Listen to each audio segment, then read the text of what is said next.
కేంద్ర మంత్రి బండి సంజయ్ మరోసారి హాట్ కామెంట్స్ చేశారు. సభలో వందే మాతరం ఆలపిస్తున్న సమయంలో ఎంఐఎం ఎమ్మెల్యేలు సభ నుంచి వెళ్లిపోవడంపై ఆయన మండిపడ్డారు. ఈ దేశంలో ఉండాలంటే వందే మాతరం పాడాల్సిందే అంటూ ఆయన ఫైర్ అయ్యారు. ఈ విషయంపై స్పీకర్ సీఎం రేవంత్ రెడ్డి కూడా సమాధానం చెప్పాల్సిందిగా నిలదీశారు. ఇంత జరిగినా స్పీకర్ కనీసం నోటీసులు ఎందుకు ఇవ్వలేదు అంటూ ఆయన ప్రశ్నించారు. వందే మాతరంపై రాష్ట్ర ప్రభుత్వ వైఖరి స్పష్టం చేయాల్సిందిగా ఆయన డిమాండ్ చేశారు. రాష్ట్ర ముఖ్యమంత్రి గారు సమాధానం చెప్పాలి. ముఖ్యమంత్రి గారు ఆ నిండు సభలో ఉన్నారు.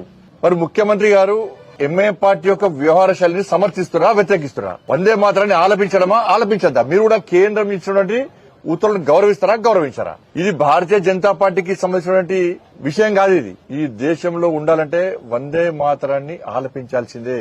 ఈ దేశ పౌరులను భావిస్తే నిజంగా మేము ఇట్లా ప్రభుత్వంలో ఉండదు ఉంటే నెక్స్ట్ అధికారంలోకి వచ్చేది మేమే.